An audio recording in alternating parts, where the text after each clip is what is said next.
All right, folks, so the tools that you're going to need up at the slab table when you roll your slab of clay is you're going to, of course, need our rolling pins. You're going to need a fettling knife. The fettling knives are the best ones for cutting slabs of clay. Don't use a needle tool when you're cutting a straight piece of clay. It's just going to make it harder on yourself. Use a fettling knife.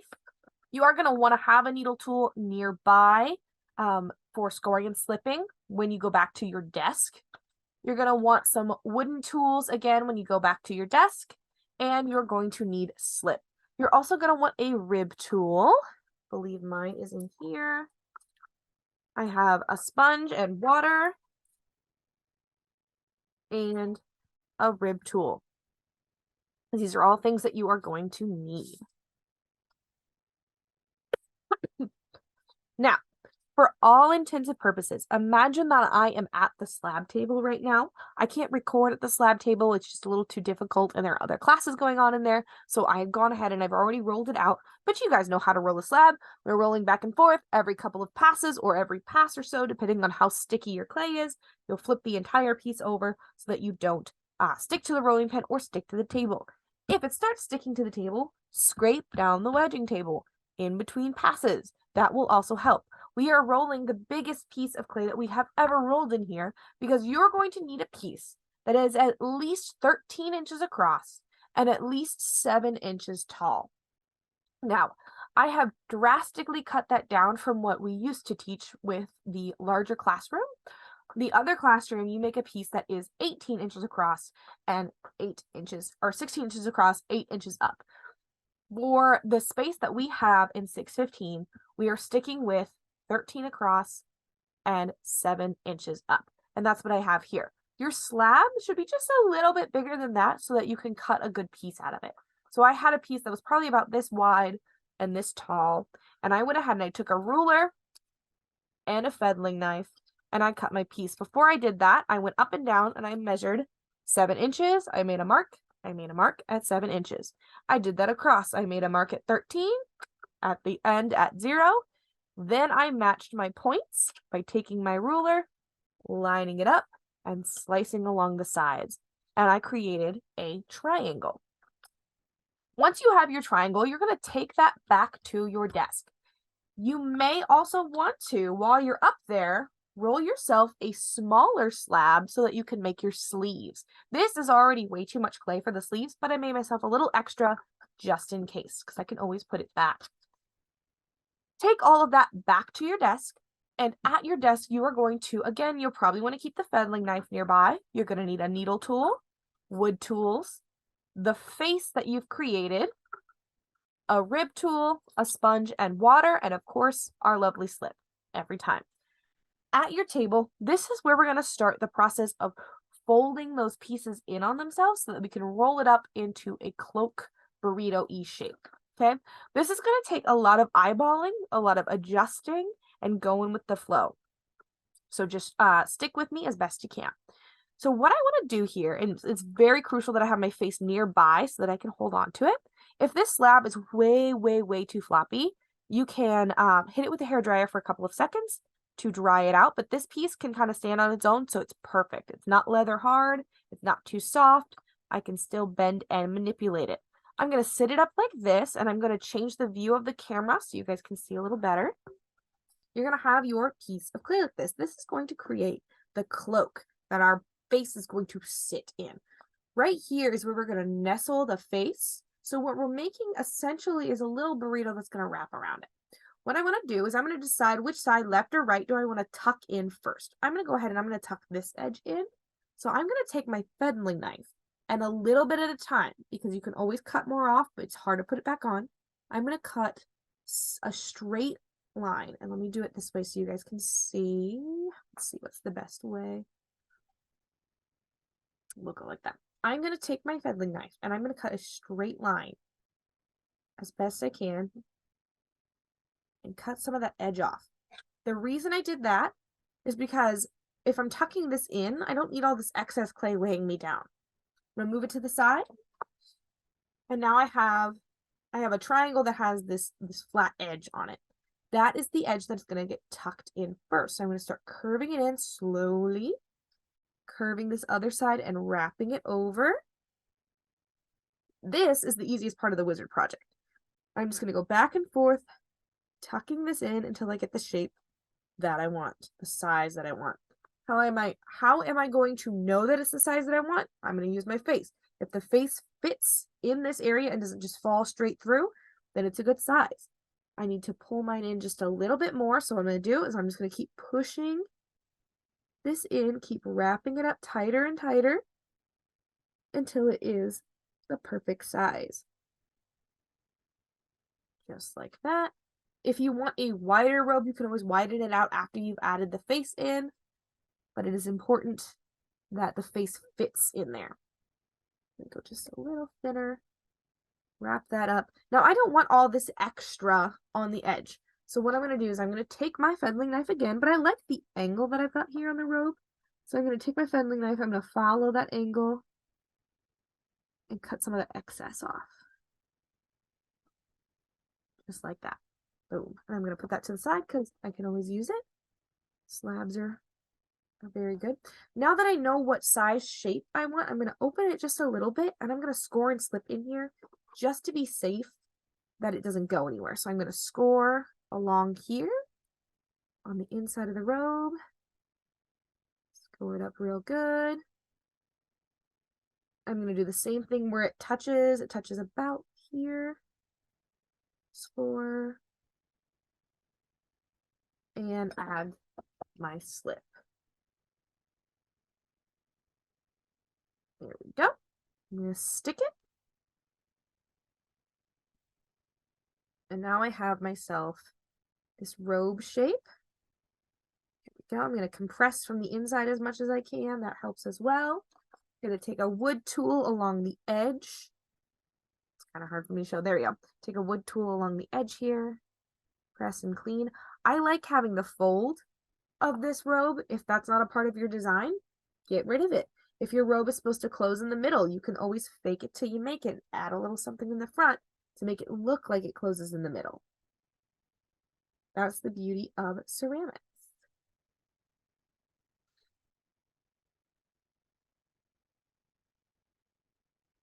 Right. Now, before I commit to this fully, I'm going to make sure the face fits again. Wonderful, perfect. It fits right in there. I'm going to take it out very carefully. I don't want to mess it up. Now, if you want to bow out the bottom a little bit, you can always take your hand and kind of expand it, change the shape a bit. I would like it to fan out a little bit. I might also thin some of this out so it's not quite so heavy. So I'm going to take a ribbon tool, one of those tools with the loops on the end, and I'm going to just thin this out just a bit. It's a little too heavy for my liking already.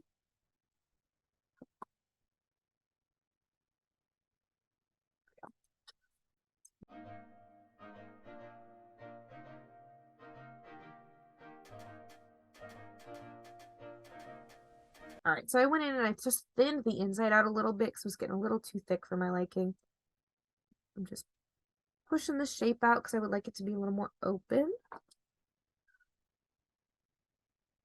And after the main construction of this, it's mostly just aesthetics. So I have got myself a body. I take some water. If you're starting to get these cracks, these very small cracks in the clay, just take some water on a sponge. This is not a lot of water. It's very barely damp. And I'm just going to wipe down the project that's going to fill those gaps and those cracks that I've made. You don't want it to be too squishy. It'll make your whole thing collapse on itself. There we go. So now I've got a main part of my body. I'm going to go ahead and I'm going to put the face in. Again, double check that you've hollowed it out. We do not want this head to explode. So I've double checked that. And what I'm going to do is I'm going to nestle it right in here where that piece sits. So right along the jaw, I'm going to be scoring and slipping on the inside here.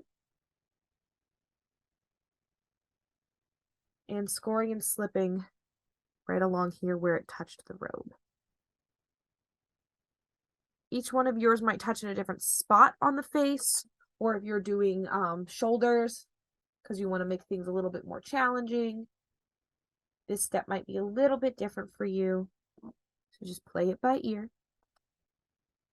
Go ahead, and I'm going to stick that in, and I'm going to compress so that the robe is like nice and nestled around the face.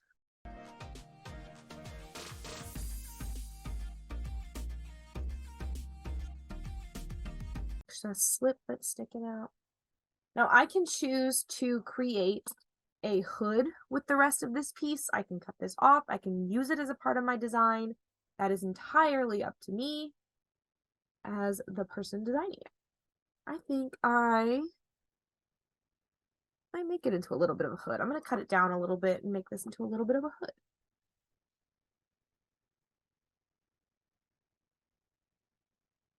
If yours doesn't include a hood, or if you don't want to use that, that's fine. Just cut it all the way off.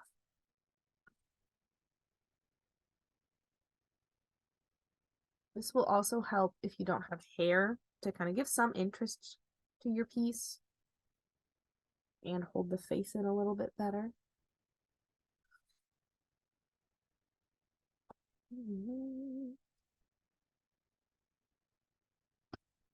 Go. That. And I'm just going to curve it in very slowly and give them a hood.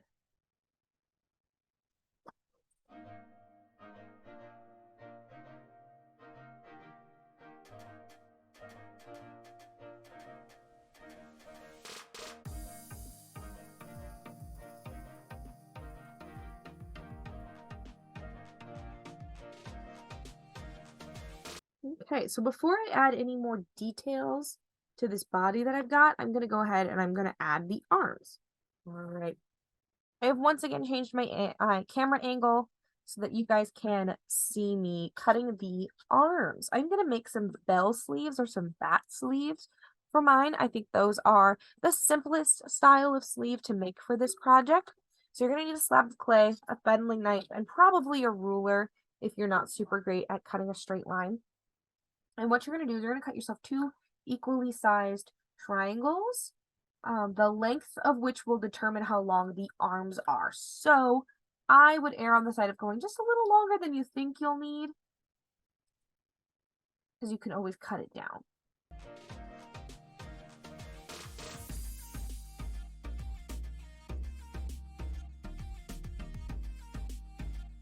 I've got my 2 triangles.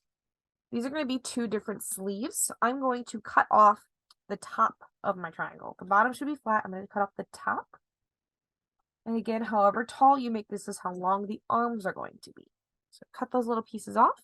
So from here, I'm going to take my sleeves, like my little guy, and I'm going to wrap this into another burrito shape. So I'm just going to curve it around my thumb. But this time, instead of tucking one side into the other, I'm just going to let them meet. Like this. And I am going to score and slip where these 2 are going to touch.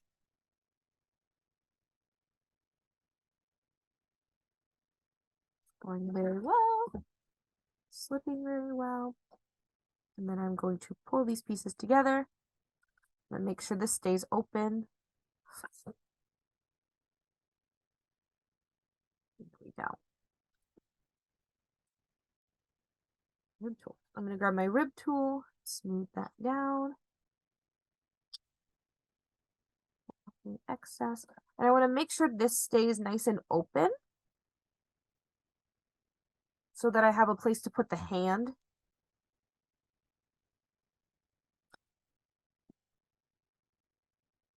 Oh. And now I have got my first sleeve. There would be good. I'm going to go ahead before I attach it. I'm going to go ahead and make the second sleeve so that I know they match.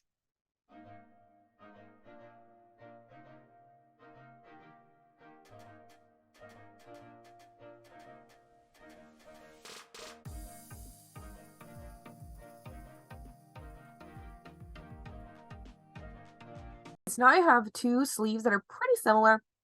Not going to be exactly identical. It's all made by hand, but they have a nice wide opening in the bottom so that I can put hands in. I'm going to attach those to my body. And you can change up the design for this sleeve if you want to do a shorter sleeve with an arm sticking out and then the hand, or if you want to change the angles that they're at. If you want to give them a bit of a curve or an angle to them, that's fine too. I'm just going to have arms going straight up and down to make it simpler for instruction purposes.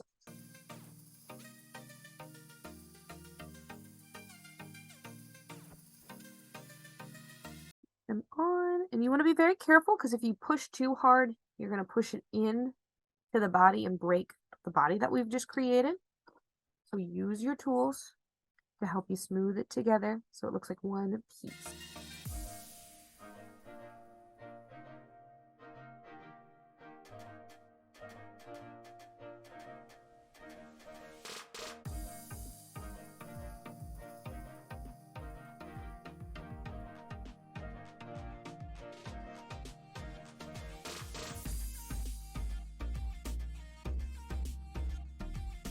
Right, so now I have a figure. His hood, he's kind of looking kind of at an angle to the sky. I've got an arm forward, an arm back, kind of like he's walking. Before I add any details to my robe, I'm going to go ahead and create some hands. So I'm going to put him to the side. All right, so hands. When you're creating a hand, you're going to get yourself a piece of wedged clay. And I'm going to cut this quite a bit. Just like with making the eyes, with making pinch pop pet rocks, making anything that you want to be symmetrical, I'm going to make the base of them at the same time. So I'm going to make two bases of two hands at the same time. People tend to make the hands bigger than they think they need, and then they struggle to make them fit on the body proportionally. So I'm going to make two balls of clay. I'm just going to keep cutting them down until they're about the size I want. The balls of clay are just going to be the main portion of the hand. It's not going to be the wrist or anything like that. So I'm just going to keep cutting them down until they're about the same size and about the size that I want. Perfect. Okay, from here, we're going to make these into little mushroom shapes. So I'm going to take a little bit of clay. Pop, and this is what's going to become my wrist. I'm going to do these again at the same time. Anything I do to the left hand, I want to do to the right hand.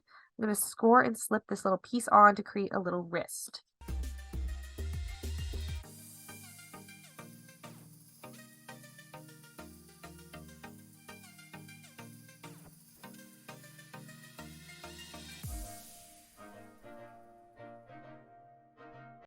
Okay, so now I have myself two little mushroomy shapes.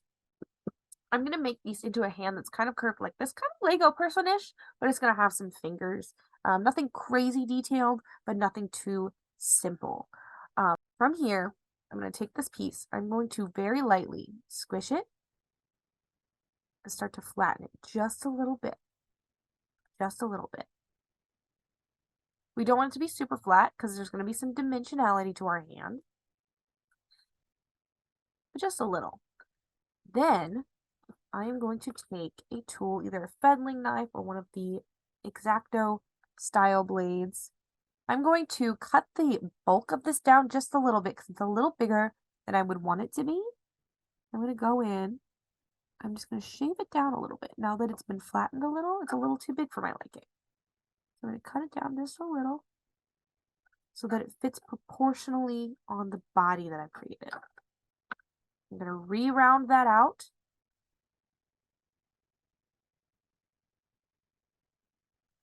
Make sure that wrist is defined. There we go. Now I've got this shape. I'm going to create a thumb. Let's make this one the right arm. So it's going to go this way. I'm going to create a thumb using a little piece of clay. Make sure that you're not using clay that's too dry. When we're working with really tiny pieces, you can have a tendency to dry them out. A little piece, I'm going to attach it.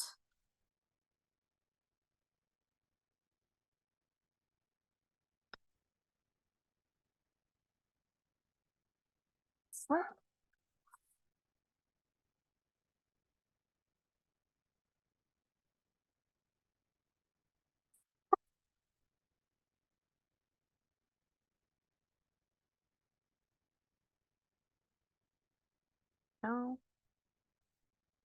Now that thumb is a little long, obviously, because your thumbs are not longer than the rest of your fingers.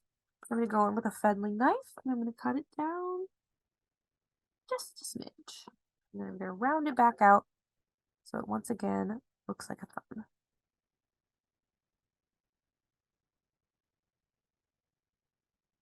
Then I'm going to take this, I'm going to start to curve it so that I have more of a Lego hand, more of a shape to my hand than just a hand that's flat out straight. I'm kind of taking the fingers, I'm kind of curving them down. You see we're kind of getting a curved shape. You can use tools to help you. Whatever you have at your disposal.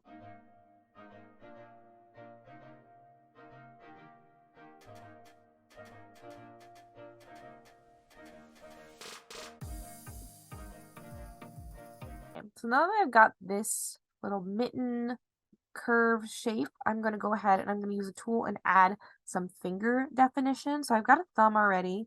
I don't know if I'm going to go ahead and do all 4 fingers or not, but I'm not really carving in, pushing down with my needle tool. I'm using the side of my needle tool and rocking it back and forth to create a divot.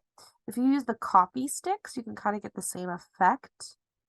It kind of moves the clay without disturbing it too much and pulling pieces up.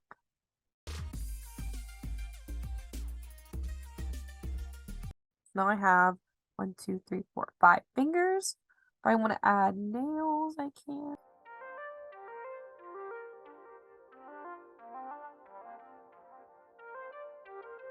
I can give some creases in the palm, again by using the side of my needle tool. Just some little creases in there. And there we go, I've got myself a hand. I'm going to do the same exact thing with the other one, but maybe in a slightly different position so that I have hands that are a little bit different.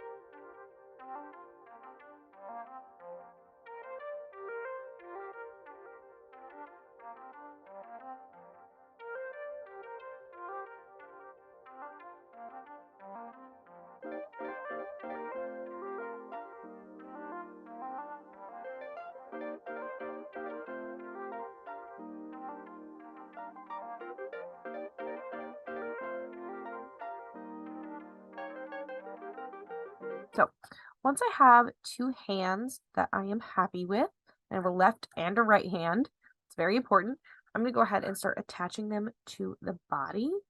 Another angle switch, again, so that you guys can see better.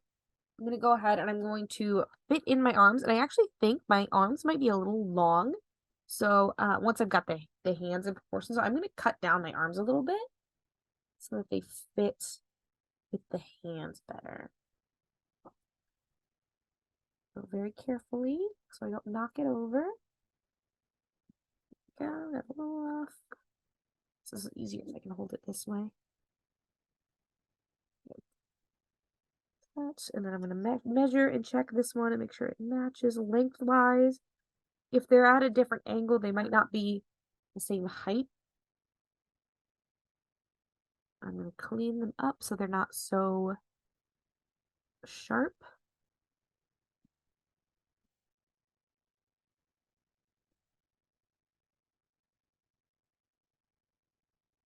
Okay, so the arms, the wrists that we created should be able to fit in there. So I'm going to take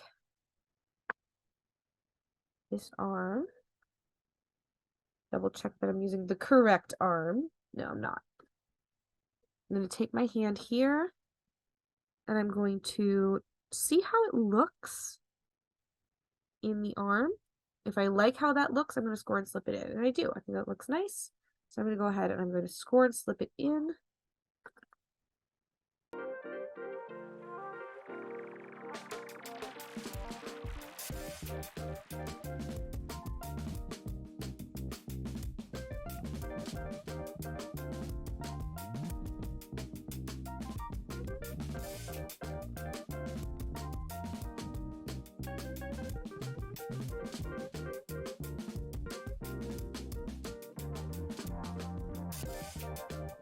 Now that my hands are in, I'm going to double check that my base is still round and open.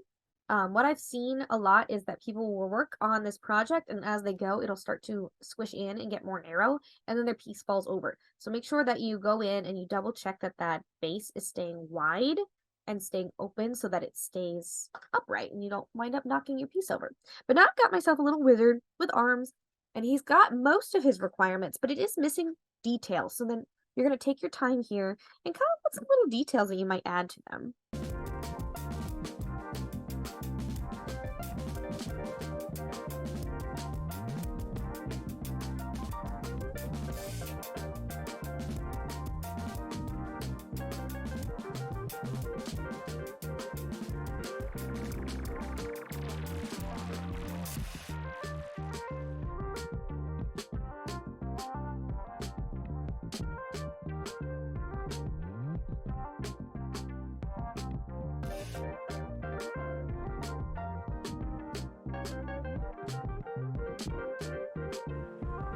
All right, so I now have a wizard with some cool details on it. I can always add more details. Of course, there could always be more.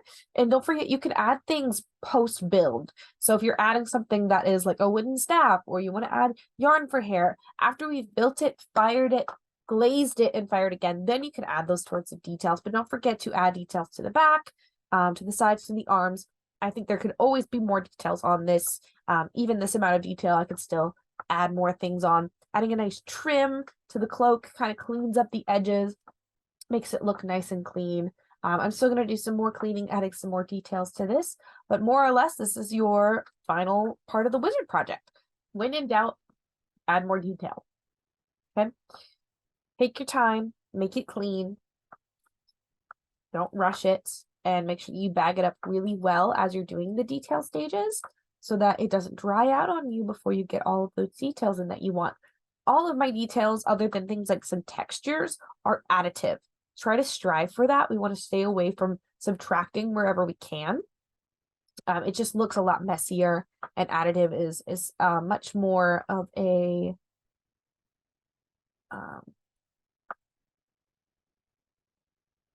it just looks a lot cleaner when we do additive versus subtractive. This guy will be in the classroom, and then I will get him fired. Ask questions as you have them. If you want to see it, take a look at it in the room. Just don't touch it. Please. I don't want it to get broken until you get fired.